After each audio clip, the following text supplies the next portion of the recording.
Welcome to Bonn Park. Welcome to Bonn Park. Welcome to Bonn Park. Welcome to Bonn Park. Welcome to Bonn Park.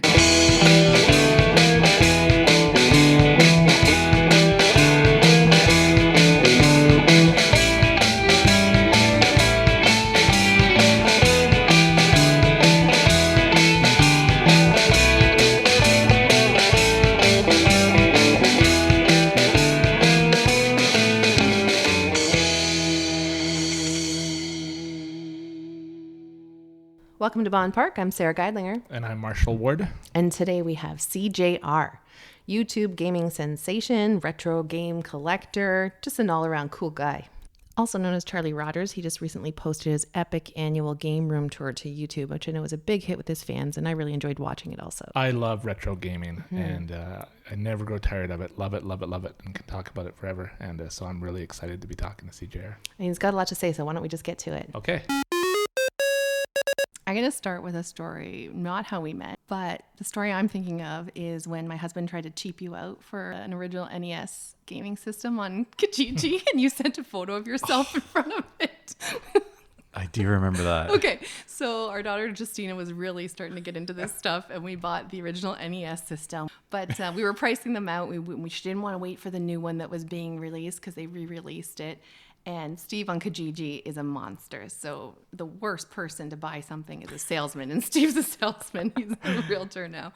So he contacts Charlie, doesn't know it's Charlie, contacts Seejayare and starts just cheaping him out on the price. So you guys are going back and forth. And then I think finally you recognized the name and his email address. Yeah. And sent a picture of yourself. Well, my lovely husband is so good at many things, and tech is not one of them. So he opens up the photo on his little phone, and he's zooming around a little bit, and he sees, yeah, there's the game. Totally doesn't see that you're in the picture. Oh, really? Yeah. So I get home, he's like, oh, I got this line on the original NES. I'm totally cheaping this guy down. We're going to get such a good price. He sent me this photo of it. He shows it to me. I was like, dude, that's Charlie. Was I in the picture, like thumbs up? You were beside in it the or something? picture, thumbs up, which was hilarious. And then I think actually I had a photo shoot to go to. So they came and picked it up from you, and they got to see your enormous game collection. And I want to start talking about that too. But I also wanted to mention that your sister-in-law is my good friend Catherine, who introduced Steve and I in high school. Right. Yeah. Interesting. So it's such a small town, such a small world. We had Krista Wise on, a girl who lives with Lyme disease, who's now in recovery. And she mentioned Dr. Tina. Right. Because Tina turned her life around and changed everything for her and brought her back to good health. Yeah, my wife, Tina, she'd be a great guest to have I've on already too. asked her. Yeah. She's coming. She's very interesting. She is. And basically a professional athlete. Yeah, I don't know how she does it. No, I don't know either. Yeah. And she does almost everything around the house. I have to give her full credit. Well, I just want to kind of switch gears. I saw something on your channel that looked like, now correct me if I'm wrong, your gaming collection is one of Canada's largest. I would say so. That's Yeah? something I say. Yeah, there was actually a really big collector out of Brantford who passed away Oh, that's about a year unfortunate. ago. Yeah. Sid Bolton, and since he passed, it's safe to say that I'm up there. I don't know numbers wise who's got the biggest in Canada, but I'm sure I'm up there somewhere. I remember, and I'll let Marshall's actually the gamer here, so he's got lots to say, but I just want to tell one more sort of family story. I remember hearing Tina has a new boyfriend. She does? No, Oh. I remember hearing this way back. That's actually pretty good. I remember hearing Tina has a new boyfriend, and when I said, oh, what's he like? Kathy said he's into video games.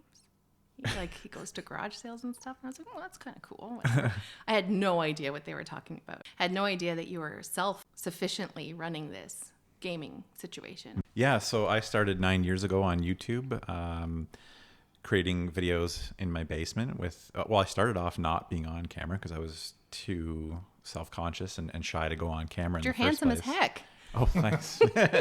Well, it's funny. One of the things that you get used to quickly when you're editing your own videos is the way you look, Yeah. your tics, the way you sound, and you get a real up close and personal look. And I think I got over a lot of that. It probably took me 3 or 4 months. I wish I had the first video that I ever made, I deleted. Mm-hmm. I wish I still had that because I would love to go back. But there's some pretty awkward videos in that first year. It was 9 years ago now.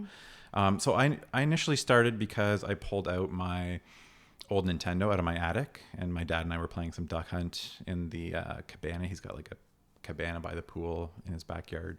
And then it kind of snowballed into me buying the games that I had as a kid.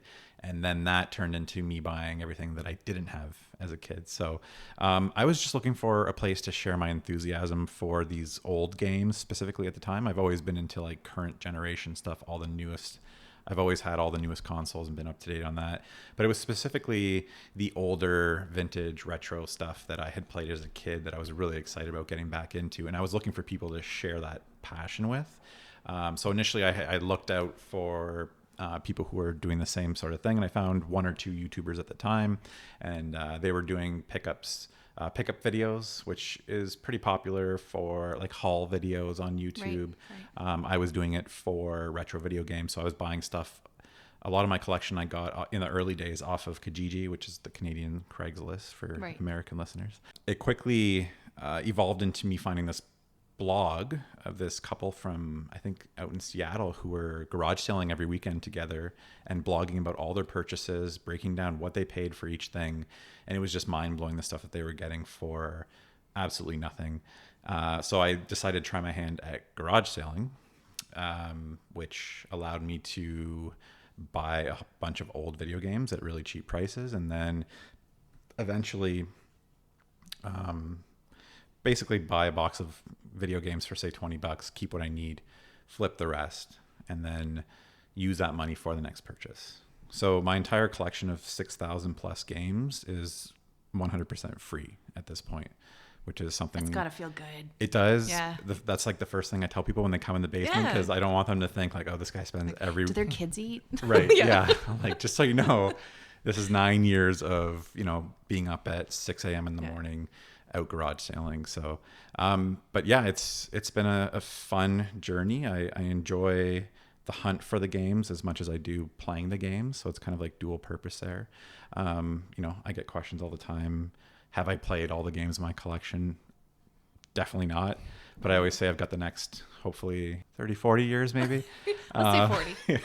of my life to kind of enjoy them with my boys. Yeah. So yeah, that's how I got started in a nutshell. I've interviewed lots of record collectors over the years, and I'm always interested in hearing them talk about the kind of imagining finding the Beatles Yesterday and Today, the butcher cover, and how rare it is and how it could be somewhere out there. And I love the idea of a holy grail out there for a Absolutely. collector. So over the years, have you, has there been always a few things out there that you think, man, if I could just find that in the wild, and the person doesn't know what it is, that's basically right.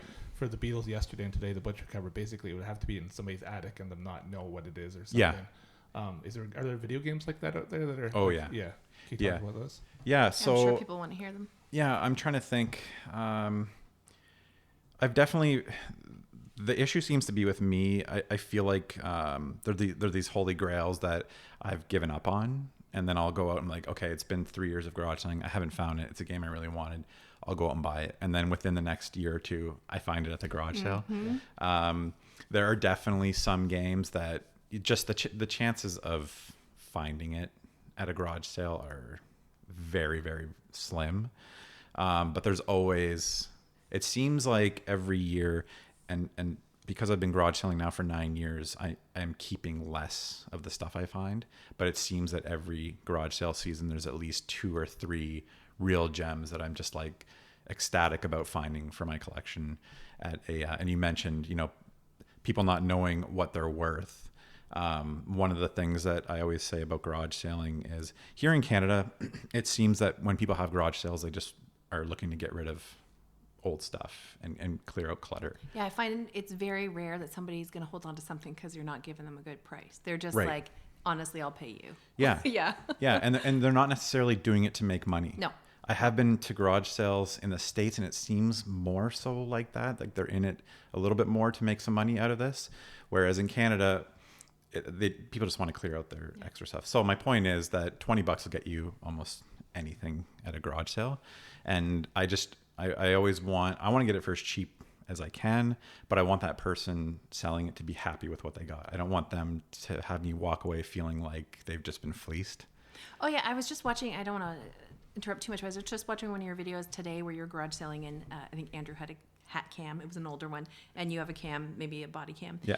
And you were purchasing something from the person. You said like, hey, is is this an okay price? And they're like, yeah, sure, that's fine. And they even rounded down a little bit. And then he said, actually, I think I've bought from your house before. So you don't want to walk around town doing the Steve Geidlinger, cheaping everybody out on the prices, right? Because you're going to run into these people again. For sure. Yeah. But yeah, like I do want, the name of the game is to get video games for as cheap as possible. But like I said, I don't want to have people feel like they've been taken. Right. And I've gone back before. Like I bought a box, like for the video game fans listening, like a box of TurboGrafx stuff that I paid like $20 for. But the problem is I never know if it's working. Right. So I took it home, and I forget how that worked, but I ended up going back and giving the lady a little bit more money just because it was. And it's different if it's something I'm going to keep. If it's something I find at a garage sale that I already have that I know I'm probably going to flip, I'll probably give them more for it. That's nice. Yeah. Yeah. That's the Canadian way. When I think about garage sales, when we have our yearly community garage sale, that's really impressive to me that you can cover enough ground to find. Because I think about how few video games I would see in our community garage sale. Yeah. So this is the one thing that I can say I'm an expert at is garage selling. It's just been 9 years of perfecting my craft. It's all about persistence. You have to ask correctly. You have to literally list each console till it hits something in their memory. Wow. 80% of the stuff I find video game wise at garage sales is not out at the sale. And I saw that in this same video. Yeah. Yeah. So, I'll hit garage sales that somebody my competition has already been to, and I'll still get stuff from that sale. And people online are always like, oh, you're so lucky. You live like, almost like I live in magical garage sale land. I was like, Well, you've created it and it's Yeah. magical now. right. Yeah. I mean, there's really no difference. Like I've garage saled in Northern Ontario, Muskoka, Maine, Michigan, and it's all pretty similar as long as the population is the same. There's no reason why Kitchener-Waterloo should be any better than a city with the relative size. Right. It just comes down to technique, persistence, and just getting out there every weekend for 6 hours. It's a lot of work. And you've even listed your kids to help you? I wouldn't say help because they definitely slow me down, but it's a lot of fun. Yeah. It's more fun for me now. I think before years past, I looked at it as more like a job. Mm-hmm. Like I got out there and I just busted my butt for 6 hours. Like I move real quick through sales just so I can maximize the amount I hit. But now I've relaxed, and it's more about hanging out with the kids. My friend Matt comes with me too. Oh yeah, And Matt he's was at- excellent. Yeah. Gamer Alley, is Yeah. that right? Yeah. Yeah, Gamer Alley. Yeah, he brings Matt- a lot of spirit and fun to those videos. He does, and my videos looking back, like without him, they're boring. My videos are much better with him in them for sure. Yeah. I find your kids enjoy his company. Yeah, he's Yeah. great with the It's kids. like a fun uncle for them. Yeah, Yeah. yeah. Matt's got Asperger's, so he's almost become, for my audience, I've got 80-something thousand followers, and he's built up his own little audience too. 89.9, is that right? Yeah, something like that. He's the face of Asperger's for a sizable audience, which I think is awesome. super cool. Yeah. Yeah. This may be a tricky one to answer. I think about this a lot when I rediscover a game from my childhood or from my teens. So I'll use a couple examples here. Actually, something just triggered it for me. I saw in one of your videos Splatterhouse for the TurboGrafx and how much I love that game. So I'll give you two examples. One would be, so I've been a Nintendo loyalist since the beginning. Mm-hmm. And so I'll use two examples. One is the game Contra. And then the other game, it would be maybe, let's say, NHL, EA Sports, like 94 or something. Okay. So what happens is I haven't touched them in 20 years, but I have fantastic memories of them, right? Right. So I'll put in Contra, and this was a game I could play for a long time, Yeah. and I can't keep up with it. Yeah. Everything's moving way too fast. Yeah. I'm dead over and over again within seconds, even though I spent hours and hours in my teens playing this game. Yeah. And then the opposite example would be NHL PA 94 for probably Super Nintendo or Yeah. something. If you were a Nintendo loyalist, you And my played on memory Genesis. of it is just having an absolute blast in my rec room with my friends, and that game felt so crisp. Like the slap shots were hard and the checks were hard, and you could do it one timer, and it just, my memory of that game is so vivid and how hard hitting and fun it was. And then I put that game in, and is as slow as anything I Yeah. can imagine, and I'm not having fun. I want to love these games. I want to rediscover them. I want to love them again. But something has happened with the passage of time. Do you have any insight into what happens there? Well, I think with a game like Contra, I think as you get older, your reaction time drops. That's definitely a thing. That's why younger kids tend to be better at Twitch shooters, and as you get older, that drops. I think it depends on retro gaming's kind of a different subset of gaming when games were more challenging, and there's been a whole like renaissance of new retro games coming out, so like retro inspired games that are new coming out. Gaming just kind of got easier. There was a lot more hand holding over the years, so I think to go back to some of those experiences can be tough in the case of Contra, at least. NHL, did you play anything, like did you play the NHL games after that? Like, are you used to yeah, and I think that's probably why you got used to the much tighter controls. I know like NHL, it hurts your thumb because you're just trying to mash and just get your guy to move, and I mean, they're on ice, right? Like it really feels like they are, because the reaction time of the characters in that game are tough. And I think that, playing NHL my whole life, I just saw like the progression of how much better it got, and going back to the controls on that game. It can be tough.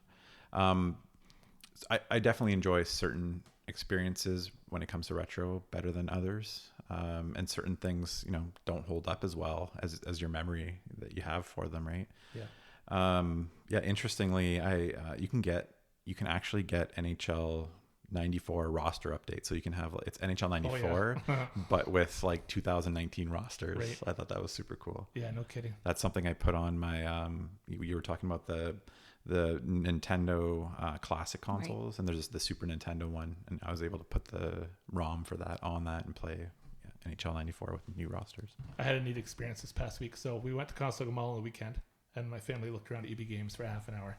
And the way I spent the time was playing a little Pac-Man My Arcade, and I really enjoyed it. It was so tight. The joystick was excellent. So picture a little arcade game, Sarah. Yep. And I was just really impressed with it. And when I got home, I decided I wasn't going to buy it.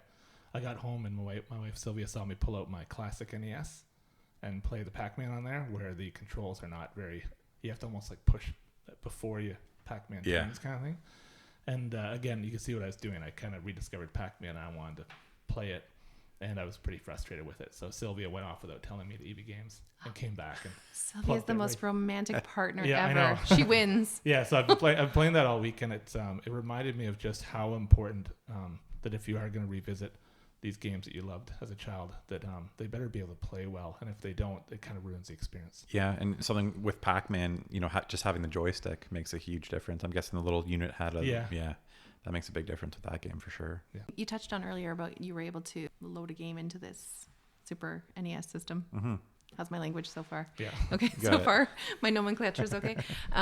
So that's part of what I wanted to ask you about is you are modifying things, you are repairing stuff. Mm-hmm. You have a lot of that kind of stuff going on. I don't really know the ins and outs of that. Maybe you can talk about that a little bit for us. Yeah, I think that just came out of buying broken systems from garage sales that I didn't know were broken, and just needing to fix them to recoup my money that I spent on them. Started with fixing NESs, which is a pretty interesting process that involves boiling the pin connector, which is kind of interesting. Yeah. And then that evolved into, so the thing that I really, I like the thing that I actually mod are Game Boys.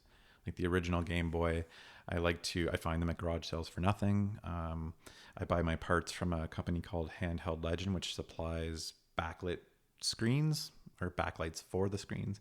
And then I turned the old Game Boy into, it didn't have a backlight, so it was really tough to play. I install a backlight and a little chip in there that makes it the screen look better. So that's kind of like a side hustle, and I sell those on Instagram. It's just another way that I was able to get the money to pay for my collection. So yeah. Your habit, which is now turned into a full-on career. Right. Yeah. People used to refer to it as hoarding. I was like, it's too organized. Oh, that's no way. It's too organized to be hoarding. That is a specific type of hoarding then, because I'm mostly, when I've seen these videos or your Instagram stories is normally when I'm in your basement, the shelving and the organization. It just makes me want to go home and clean up my stuff. It really does. Well, to be honest, that's probably the most organized and clean room of the house. Oh, now see, Tina didn't hear that. Yeah. Oh, I'm always like, I keep my room clean. It's almost like a museum, and shelving was something that I made with my dad out of just strips of wood and sheet metal, because It's pretty professional. 6,000 games can be tough to house properly. So I imagine just through osmosis, you're also learning the history of gaming. Yeah. Just even if you're not out there feeling the need to read about it, right? You can see it for yourself, the physicality of how these games are changing and how one's influences or sets up the next one. Yeah, and it's interesting because I also get to do that at the same time with my boys. So I don't claim to be like the all-knowing expert on video games, but it's a great way to get familiar. Like I'm still finding NES games that I've never heard of and definitely never played. So, I spend the spring and summer months garage sailing, collecting, and then I tend to spend fall and winter when we're inside more often, playing through the games that I found throughout the garage sale season. So, yeah, it's definitely a learning process because, like I said, it's going to take me a while to actually try out all those games. But so, do you like your dedication to garage sales? I find so interesting. But are you deliberately you're not looking in our antique markets? Because I know what's in our antique markets, but you're not walking in there and looking to see. Do you mean like markets that you go to? Like like St. Jacob's antique markets and Market Road Antiques? No. Okay. You have no interest in the fact that there are Atari games in there? No. Okay. One, because most likely they're charging eBay prices. Yeah. They've looked them up, and I'm not going to pay. I just don't want them that bad. You can leave that for somebody who's happening by and decides that that's something they're getting for themselves that day. Yeah. No, the St. Jacobs Market specifically has one video game vendor that I know pretty well. Yeah. And I have bought stuff from him before, but I just don't pay retail prices. To be honest with you, I scratch that itch at garage sales. So there's very few things that I need to buy retail. Mm-hmm. There might be maybe 5 games that I would buy because I know I'm not going to find it at a garage sale. But yeah, so I avoid those markets. We don't have a flea market here, and I've always said I wish that St. Jacobs would turn like Sundays and just allow people to rent a space. Oh, that'd be great. That'd be amazing, right? I'd be out there every week. Yeah, Purchasing. flea markets. Yeah, Purchasing. Flea markets I would definitely go to, but we don't really have a great flea market around here that I know. No. So the consoles we're talking about, are you also including, let's say, Atari 2600, ColecoVision, Intellivision, TurboGrafx, and then even something like Vectrex, I think, which came with the built-in game Mindstorm? Yeah. Yeah. So I have a Vectrex. Vectrex is such a great That'd system. be awesome. I've never seen one. I haven't seen one at a garage sale. My Vectrex I got through a Kijiji ad for a really good deal because it's a very expensive console. It's hard to find the games. I think I got the console in the box with 11 boxed games for I think $400 at the time, which was pretty good. But is it a tabletop thing? Yeah, so it's the screen, built-in screen, and then there's a multi-cart for it now that you can get, which has all the games and a bunch of great homebrew games. And I bought that at a convention in Milwaukee. Mm-hmm. And I was asking the guy, I'm like, what's the name of the guy that created this again? Because I know he was really renowned for putting this cartridge together. He's like, oh, it's Sean Kelly. He's like, that's me. Like, oh my God. It was kind of cool buying it from the guy. Because Vectrex games are really hard to find. So when he created this multi-cartridge with all of them on it, it was really sought after.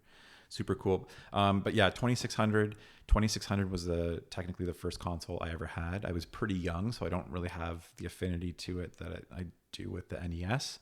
And Coleco and Intellivision, I have pretty big collections, but I always say that if I was going to thin my collection out, those would probably be 2 of the first things that go. Not because they're not good. I just don't really have a connection with those consoles other than the 2600. And what about Japanese consoles? A couple I'm thinking of is one is I guess there's a Game Boy out there with a Mr. Tingle from The Legend of Zelda has his own game on the Japanese Game Boy. And then something else would be I remember a friend having some kind of Sega Dreamcast or something that had again Japanese like pro wrestling games. Had names like Giant Graham and stuff, and I've never seen those again since. Funny you say that. I just picked up Fire Pro Wrestling. Oh, you did, yeah. On Dreamcast, yeah. and import. And I don't buy many imports, but Games Exchange. Shout out to Games Exchange in Kitchener. They had a copy of it, so I was like, okay, I'll buy this. That's a great game. Yeah, so I hadn't played. It's Fire Pro Wrestling D, and it didn't come out in North America. So Dreamcast is my thing. That's like one of my favorite consoles of all time. Yeah. I have a complete collection. So finding new Dreamcast games, and that one specifically, because it didn't come to North America, has always been something that I've sought out. But in terms of importing consoles, it's not something I've gone down that road yet. I have a Super Famicom, but I only have 1 or 2 games for it. I picked it up because it was cheap, and I like the box. The art on that box is fantastic. And you have some sense that you may be able to repair pretty much any console that you might find? I wouldn't say that. Yeah. No, I definitely wouldn't say that.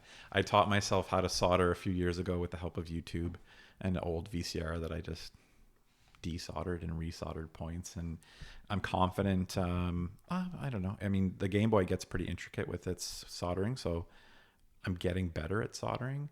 For me, I guess it's more of a time thing.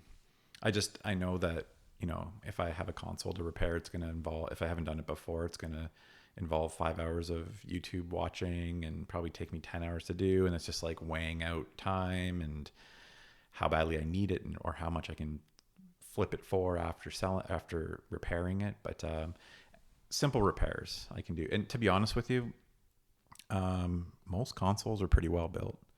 Like I can't even think, other than NESs, most of them work every time.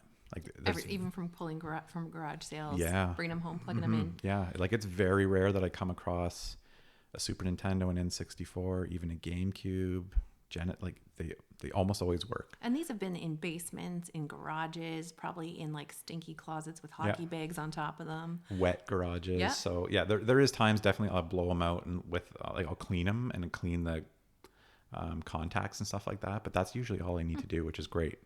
It's actually a bargaining chip, right? When I'm at a garage sale, the last thing I want somebody to do is hook it up to show me that's working. Yeah. I'm just like, oh no. I'll take your word. Yeah. Because I was like, if I can leave it out there that it may not work, then that's a bargaining chip for me, right? Yep. And that's fine, because they probably don't want to go through the hassle of plugging it in anyway. Most people don't want to haul a TV out, that's for sure. It's usually Tim Hortons in hand and just trying to get this stuff out of their driveway.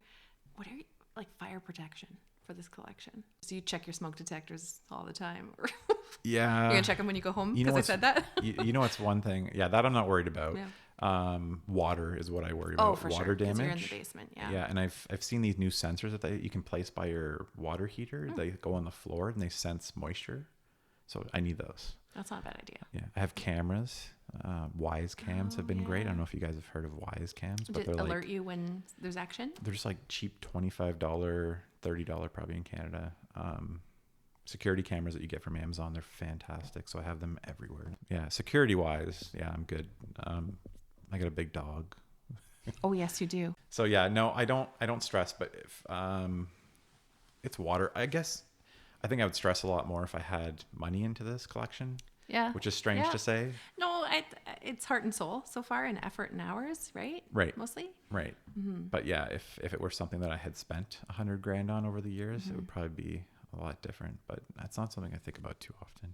Is there a perfect game out there? Sometimes when I think about some of the Mario Kart games, they just seem absolutely perfect in their design and their playability. They're just flawless. And have you come across anything that you would define almost as perfect? I don't know if I would say perfect. I get asked this question, like, what's my favorite game of all time? And my answer has, for the last decade, well, no, probably the last 20 since it came out, is Metal Gear Solid on the PS1.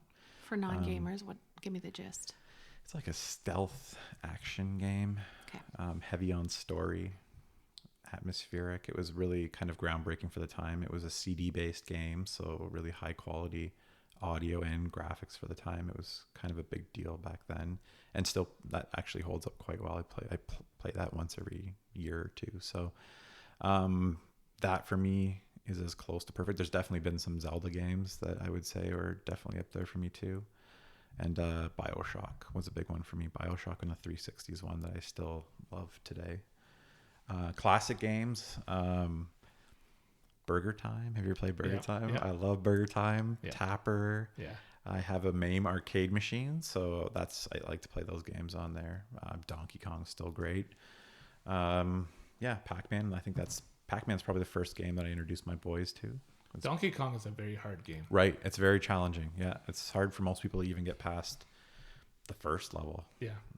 Let alone the third. It gets pretty tough. So, yeah, it's challenging. I wonder what's attracting kids and teenagers to retro gaming. And what I mean is, I don't think, a young hockey fan has an interest in watching an NHL game from 1975 kind of thing. And I could use a lot of examples like that. Yeah. But I often wonder, how they don't see it and just see it as so simplistic and kind of, I guess a good example is I remember buying the, maybe 20th anniversary Kirby collection or something. Yeah. My daughters wanted to see all the games. So they love Kirby. And they tried out some of those early games. But within no time, they were back to playing, Epic Yarn or something. Yeah. And I'm pretty sure it had to do with the fact that one looks like, a Disney Pixar movie. Yeah. And then the others look like something like an abacus, right? But what do you think it is that's attracting them to games that came out decades before they were born? I don't know. It definitely has blown up. When I got into collecting retro gaming, so that would be around 2009-ish. It was just starting to get big, and I think it hit its peak probably a few years ago. But there's a lot of GameStop, EB Games here in Canada have really jumped on the bandwagon of retro. So they're getting inundated with, retro toys, retro clothing. And a lot of times that's their gateway into these games. Wreck-It Ralph, right? So, Right. Yeah. Oh, yeah. right. So my boys know who Q*bert is from Wreck-It Ralph. So when I show them the Q*bert game, they're interested. So it kind of works backwards almost, I think, sometimes. I think the games from back then are also a little bit more simple, and I think the barrier to entry is lower for non-gamers. So if I were to show Sarah Metal Gear Solid, most likely she would have no idea what to do, but something like Burger Time, she'd probably figure out in 30 seconds, just, get the gist of it and figure out and have fun playing it.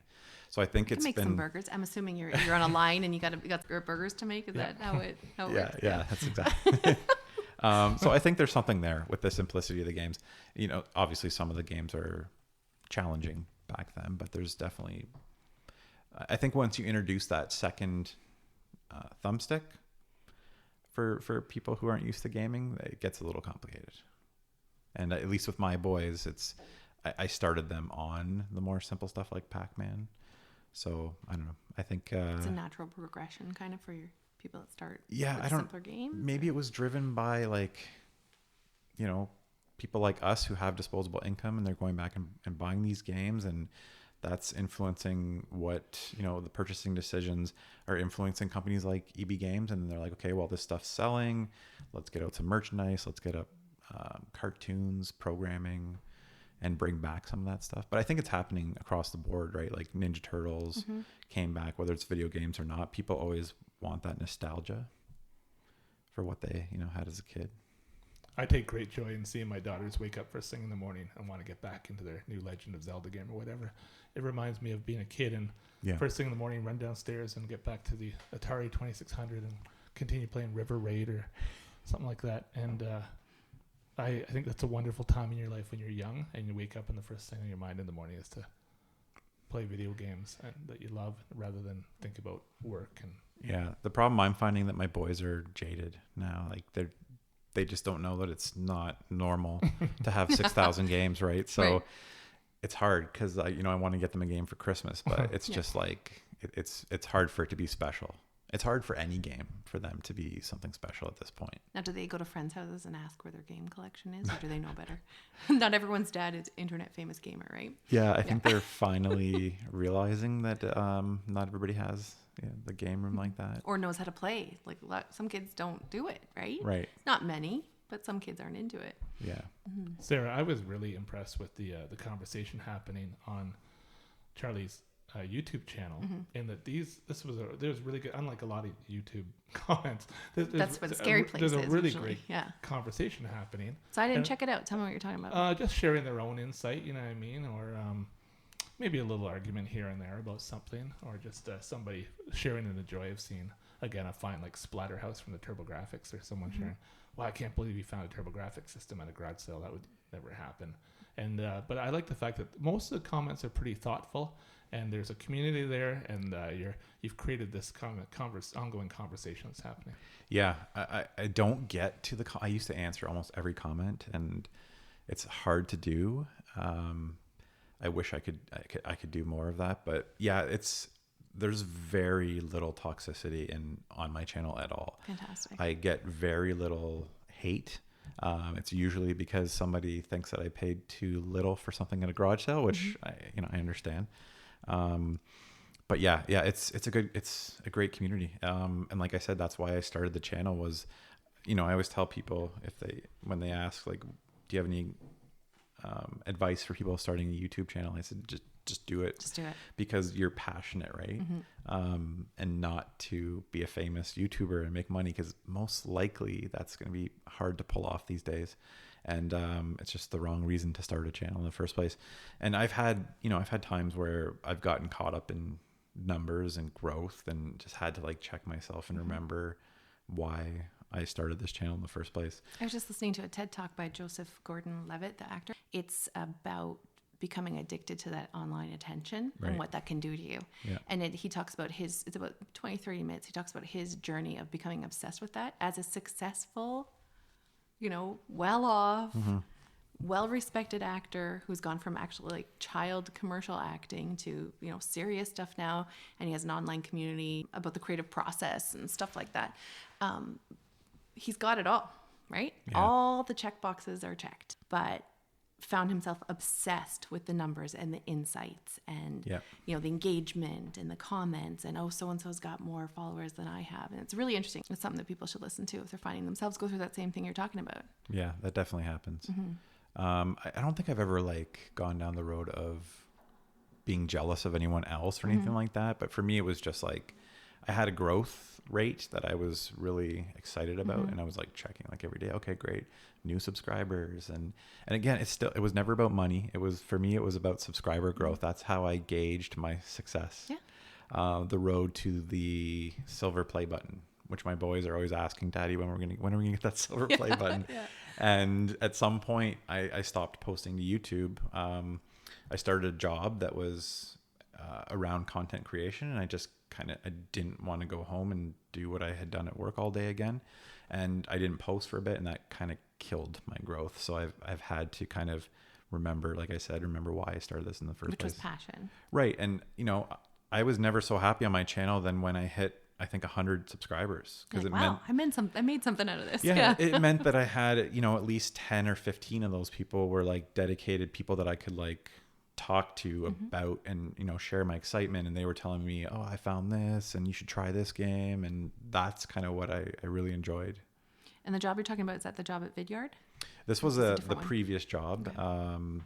It was at a media company. So it was content creation, social media stuff, some writing based around video games and movies and stuff like that. It was a clickbait website, basically. Yeah. I think Seejayare's success with that, it's a real testament to this idea that if you just provide really good content and you come off as, like in your case, so genuinely Canadian, That's right? it. And just slow it down. Yeah. A good example I can think of is how I'm fascinated and love prison culture.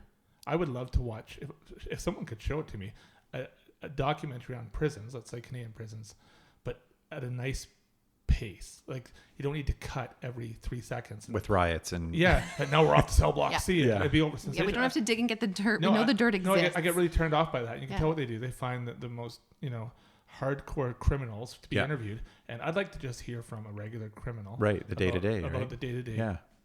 cafeteria or something, Yeah. right? But it really turns me off, right? In the sense that there are video games shows that just, if you just are too loud. Yep.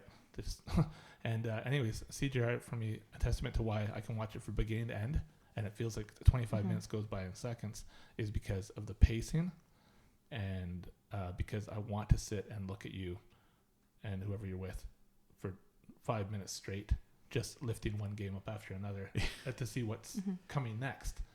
And I don't think people think too much about how there's I think there's more of an audience than you think who want that. You know? Yeah.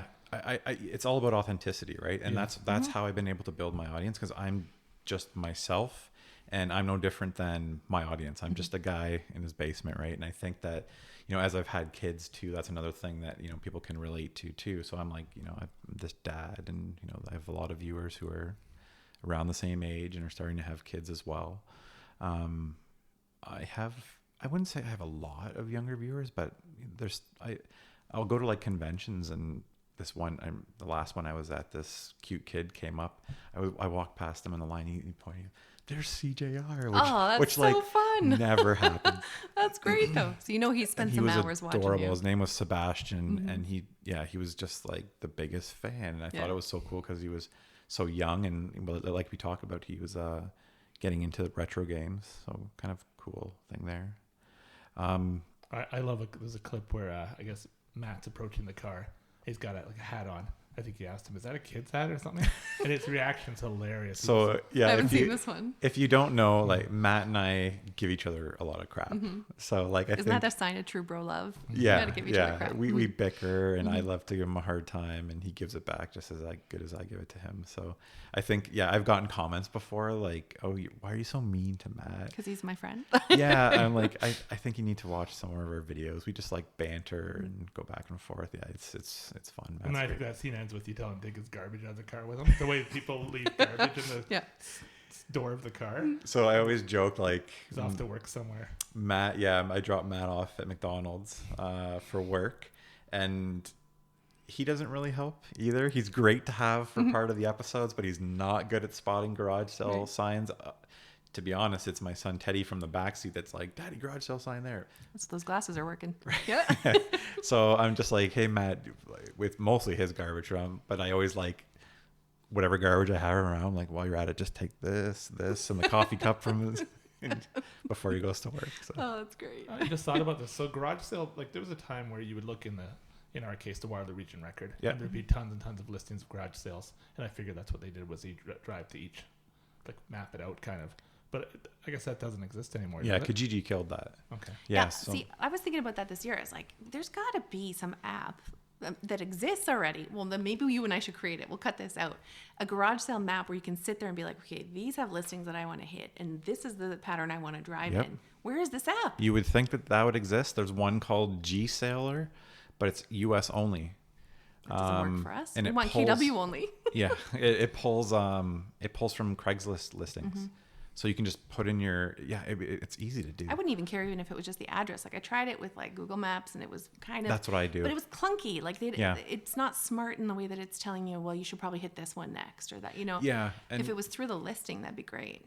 Yeah, it's definitely something that should be done. And but to be honest with you, depending on the time of year, I don't really rely on plotting my route.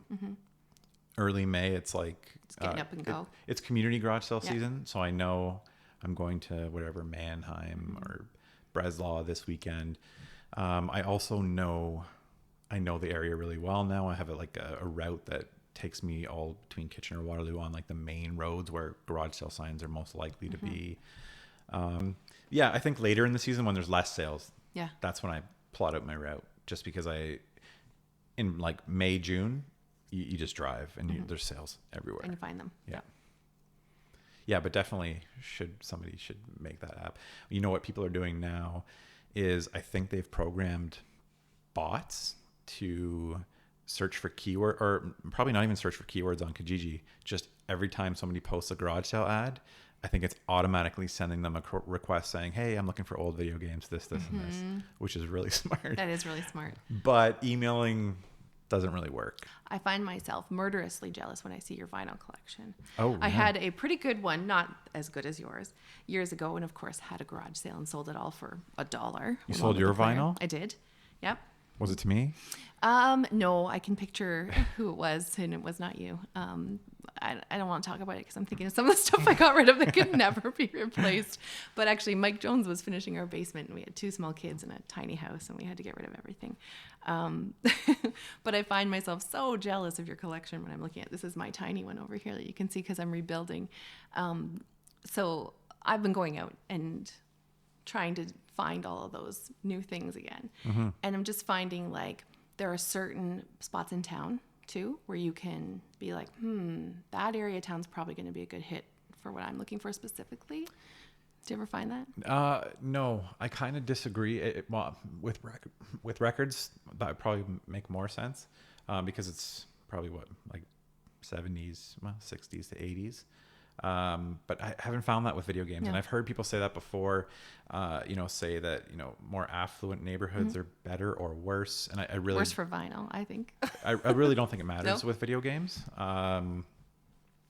People who are in, I don't want to say more like less affluent neighborhoods. I don't know, maybe they're more likely to want to get rid of stuff because they might need the money more. I don't know. Like it's really hit or miss. The people who are in affluent or older neighborhoods, they could still have their sons' stuff there. So it's really I can't really say what neighborhoods are better for vinyl. Maybe more so. That might make more sense. But and actually, I forgot what I was going to say earlier. Is that if I did email somebody on Kijiji to ask, does your garage sale have vinyl? Like, nobody wants to answer those emails. And if they're preparing to clear out their house that spring, right? Yeah. And if they do, they're going to go, oh, somebody wants this vinyl. This might be worth something. Yeah. And that's the problem, right? It's a fine dance. It ruins it for the rest of us. But vinyl's another thing. I have, my vinyl collection was the same way with video games. So all free. I'm always upgrading because I have no idea what my vinyl collection's worth. Determining the value of a vinyl collection is not an easy thing to do. Like first pressings, mono, stereo, all that stuff. It's kind of a nightmare. I've gone down that road. Even cataloging is tough. Oh, for sure. Which is something I started to do on Discogs and just was like, I don't have time for this. So, have you ever seen anything online of the enormous vinyl collection of Questlove? Yes. It's Questlove and Tribe Called Quest, Q-Tip. Oh yeah. He's got a crazy one too. Yeah, I follow some. We probably follow some of the same people on Instagram. Yeah, but vinyl's something I love, and actually something that I kind of crossed over with now is vinyl soundtracks. There's a couple companies now that are producing fantastic vinyl soundtracks of old video games. That's amazing. So I love, one of the things I love to do is just come home from a garage sale. If I found a new record, put it on, and especially stuff that like I've never heard of. I find with records, I'm more likely to let it play through. Well, that's because that's how they were created. Right. Yeah. And instead of just like next track. So I'll find all kinds of songs that I'll discover new music through vinyl.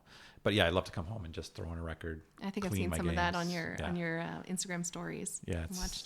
I love it. I interviewed a record collector a while ago for the War of the Chronicle, and I realized how complex that is collecting because I understand that like the mono Beatles records are more seeked out than stereo. And anyways, I found that really interesting. And he told me all sorts of other things. And then there's grading as well. Yeah. Like that's something you don't really have in video games, or that's more of like a comic thing where it affects the value of it so much. I'm not really, I'd like to listen to them. So I never really think of like, oh, here's a rare, expensive one. It's just finding old stuff that I don't have. There could be some gems in that vast collection that you don't even know about. Oh, who knows, right? Like, I go through it once in a while. I'm like, oh, what the heck is this? Throw it on. Usually it sucks. Yeah. Because I do have a lot of bad records, and I do have a lot of bad video games too. Like, I would call them filler. That's part of a collection, like though, right? E.T.? Yes. Yeah. Yes. Is E.T. pretty bad? Yeah, it's notoriously bad. What system did that come out on? 2600. Yeah. I mentioned, so there, have you heard of, there's E.T., and then on the 2600, that super expensive game, I think it's called, it's Extraterrestrial. I'm pretty sure that's what it's called. Oh, right, yeah. And that, the guy that I was talking about, Sid Bolton, had a copy of that. Yeah. It's like a $10,000 2600 game. Yeah. I love the stories behind them, too. The idea that they're so bad, so many of them are buried. Yeah, the whole landfill thing. Yeah, landfill, yeah. Oh, wow. So they made so many of them, and they were just like garbage that they didn't sell. Eventually, they put them in a landfill in Nevada, I think.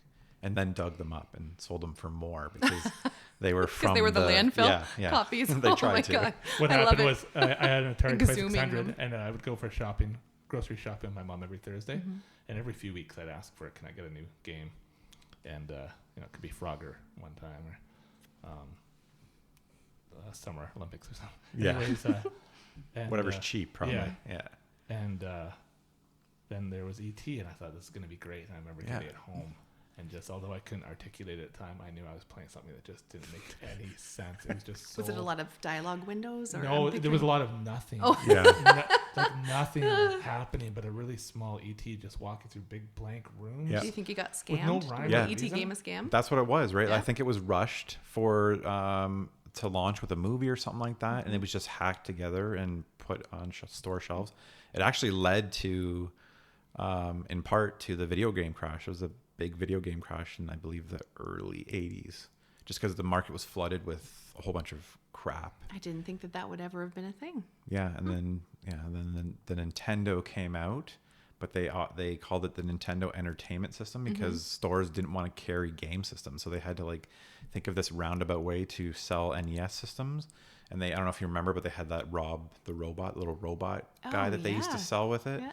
So that was their way of almost tricking retailers into selling their product because after the crash, nobody wanted to carry video games. What I love looking back now is how the artwork is beautiful, right? Like Miss Alchemina would show you what this game was all about, and it looks nothing like. Yeah. No, put but the yeah, game you're in right. it. The artwork just really captured your imagination. I agree. There's no better artwork than 2600 in television and ColecoVision. Yeah. It's all hand drawn or painted. Yeah. Really nice artwork. But yeah, you would never look anything like that. In television, I think it was in television. You'd have the boxing.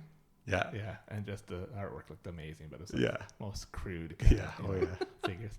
But it's still amazing. When I go back to those games with how crude the graphics are, what they were able to do and still make some really fun experiences. Yeah, for sure. Combat's one of my favorites. Yeah, this hobby. Sorry, is it a hobby? Can I call it a hobby? Yeah.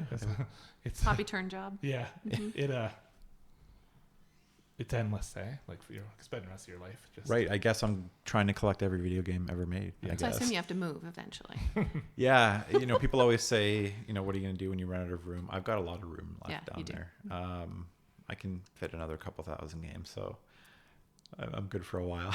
It must be fun just to look at them, like just to stand and just look at the colors and It is, way they're on. but it's hard to pick something. Yeah, You know what I mean? Yeah. You know how you I bet. browse Netflix Yep. forever trying to pick something? Yeah. It's the same thing with video games. It's a good problem to have, obviously, but I like the idea that there's games in there you have yet to play. It's Yeah. kind of like my horror movie collection. I have movies I haven't watched yet. That are Oh, in there. okay. Just someday, just Yeah. pull it out and watch it. for sure, you'll get to Chopper Chicks and Zombie Town. Yeah. You ever seen that one? No, I don't know that one. That's the one I rented as a kid. Sounds great. It has Sounds like there's Billy a lot going on. has Billy Bob Thornton in it. It's Oh, really? Yeah, Huh. early Billy Bob Thornton. But yeah, I watched a lot of horror movies as a kid too. That's another thing. I've considered because I see VHS tapes by the bucket that I could buy for nothing, Yeah. and I know people collect those. That's a problem I run into at garage sales. I pass up a whole bunch of whether it's tools, antiques, because I'm so focused on video games and that's my goal. There's all kinds of stuff that I could be buying and even selling on Kijiji to make some more money on the side. And a lot of times people will comment on my videos, how did you they'll pass see up, something in the video. Yeah, how did you yeah. pass up that Stanley whatever Yeah. wrench or something? But it's just not something I know, right? It's not you on have your to radar. Draw the line somewhere. Yeah. Yeah, and I always think about that with VHS tapes because I know some people do collect those. In regards to cataloging, maybe you could hire your boys as teens for their part-time jobs. Maybe they could catalog your whole I would love collection. that. It's not cataloging's okay because when I go through this whole process of get whatever I find in a garage sale home, figure out what I need. I have an app and it's got a barcode scanner, so anything over I don't know 89 or something has a barcode, so it's pretty easy to scan it in. It's alphabetizing. Oh yeah. So the only collections I have alphabetized are my NES and Dreamcast. So it can be hard to find things sometimes. Yeah, that's something I need to get done. I was wondering if you wanted to talk about Vidyard at all, or do you want to focus on the Seejayare? Sure. stuff? Yeah. It sounds like it's been pretty exciting. Maybe tell us what they do and how you got there. And Right. So my wife Tina, who's a naturopathic doctor, and I kind of started Flow Health and Wellness, a clinic together, and then we had 2 children, and I was a stay-at-home dad kind of for 2 years, and then I came to a point where I'm like, okay, I got to figure out what I'm going to do with the rest of my life, I guess. And then, do you guys know who Gary Vee is? I don't. No. So very popular influencer around kind of more business based. And so I was like consuming his content, and, you know, he pointed out that companies are looking for content creators and people who are social media savvy. And just like this light went off on my head. That's me. I actually have skills that companies are looking for. Because, you know, it's funny that you bring up Vidyard. I manage their YouTube channel now and social media. And I found a comment on a video from 8 years ago. And somebody said, does having a YouTube channel qualify you to work at Vidyard? Hoping to get a job. And do you know who that person was? It was me. Yeah. Shut up. Yeah. So I wanted to work at Vidyard for a long time, but I just didn't have a way in. Yeah. So once I realized that, you know, I had a skill set that companies found valuable, I leveraged that to get a job at a media company. So covering video games and movies, like I said, where I got some writing experience. And I really built up my resume. I got some interviewing experience, covering events. And then I applied at Vidyard after the site that I was working on kind of closed down. I think it's still kind of running somehow, but and then the perfect job popped up at Vidyard, and I've been there ever since. And it's the best job I've ever had by far. And yeah, it's been great. Yeah, so Vidyard's a video platform for business. So an easy way to tell you, but it's essentially like YouTube, but for your business videos. Instead of being, after you watch your YouTube video, instead of being served cat videos or whatever your history will serve you, you'll, you know, get like a catered experience for your business. Right. So it's like hosting videos on your website and stuff like that. And that's like subscription based, or? It's SaaS, so it's software as a service. So yeah, essentially subscription based. Yeah, it's not like a social platform. Right. It's more just for video hosting and analytics on those videos. Yeah. Sounds like a fun gig. It's pretty cool. Yeah. Yeah. It's nice. I was talking about this with somebody. It's nice being in a social media position where you're passionate about the product, and for me, the medium, right? Like I've been creating video, and a lot of it's like higher level, like, you know, using video and for sales outreach and stuff like that, instead of like cold calling people over the phone or with email, sending short videos. So it's nice to do when you care and are passionate about the product. You know, I couldn't imagine doing social media for, I don't know, a broom company or something. Like what do you do? Well, this comes back to your earlier point, which is you're actually just turning your authenticity and passion for what you're doing into work. Right. Yeah. And that's one of the things we stress at Vidyard is being authentic in your video content, for sure. Yeah. So yeah, Vidyard's been great. And it's crazy to think that creating videos in my basement 9 years ago directly, like that got me this position and a legitimate career.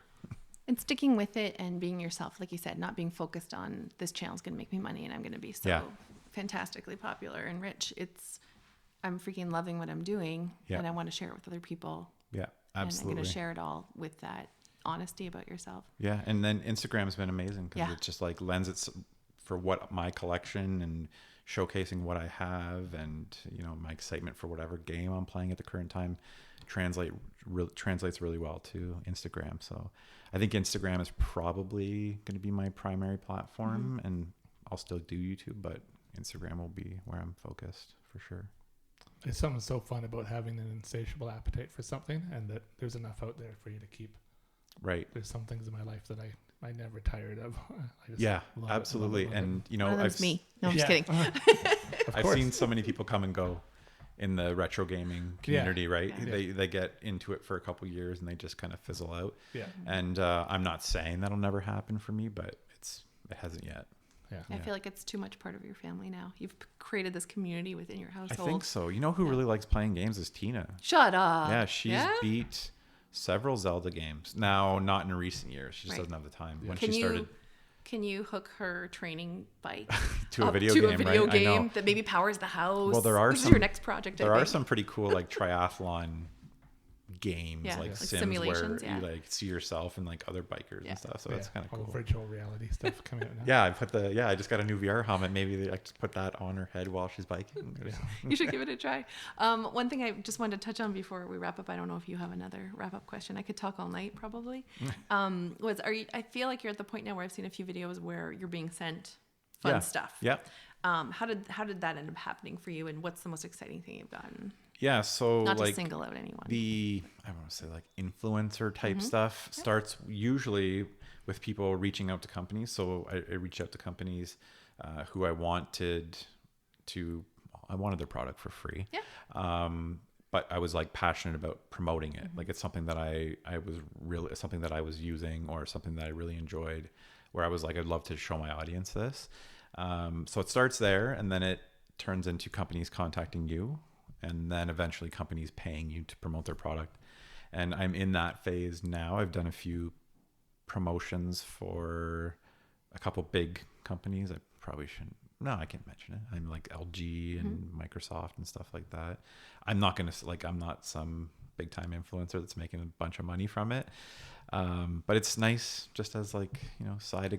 I always say like, if I can enjoy my hobbies without using family money and just use any money that I can create from social media or like YouTube. I think you actually said that to me once when your kids were really small. We were Right. doing a photo shoot and we were talking about it. Right. Tina was actually bragging about her husband. I just said, "What's new?" And she's like, "I'll tell her what's new. Oh, Tell yeah. her how many subscribers I was probably you giving have." you my spiel about how I didn't spend my life savings on Well, you said video the same games. thing. Like I'm not. It's not like I'm using the family money. Right. On this. Yeah, that's how I refer Which to I'm. it. I'm so. sure you've finally honed and tuned that speech for your father-in-law just to make sure. Oh yeah, no, yeah, yeah. Well, so I had to keep a spreadsheet for the first 2 or 3 years because Tina was like, "Oh, all this money you're spending." I'm like, "Well, it took me. Well, I think it was 2 years." And then finally, she's like, "Okay, I get it now." Yeah. Where she's like, "Okay, you're not spending money. You're actually making some money here." So, yeah. I mean, the influencer stuff is nice, but I don't foresee this. Retro video games is a niche thing. And that's another thing with YouTube, right? It's like find your niche because there's an audience out there for everything. Yeah. Retro video games is not, I'm never going to blow up and have 1 million subscribers. And I know that, right? Like it's just the nature of what I'm in, and that's totally fine. Yeah. As long as I have my community that I can share my love for video games with, I'm happy. I think that's what it's all about. This is what me and Marshall talk about all the time, and about how we met. It's all about that community and your place in it, and sharing those things with other people. Right. And I get some cool messages about inspiring people to start their own collections and that's stuff great. like that. So yeah, it's I really find cool. this whole thing really inspiring. Yeah. Yeah, you're gonna start your come garage selling with me. Yeah. So where can everybody find you? Anywhere at Seejayare, Yeah. Seejayare. That's I get questions on the name too. It's just my initials spelt out. Super clever. Yeah. It was like my gamer tag from Xbox days. Was it? Like, Yeah. That's great. Well, thank you so much, Charlie, for making this time for us. It's been so much fun to talk to you, and I hope you come back. yeah, thanks for having me, guys. All right. Thank you, Charlie. This month on Bonn Park, we are giving away our ad space to local charities and nonprofits. Stay tuned for a quick sit down we have with Kate Swift of Extended Family Waterloo Region. I'm here with Kate Swift, who is the Manager of Community Engagement for Extended Family Waterloo Region. Kate, can you tell me what Extended Family does for our community? Sure.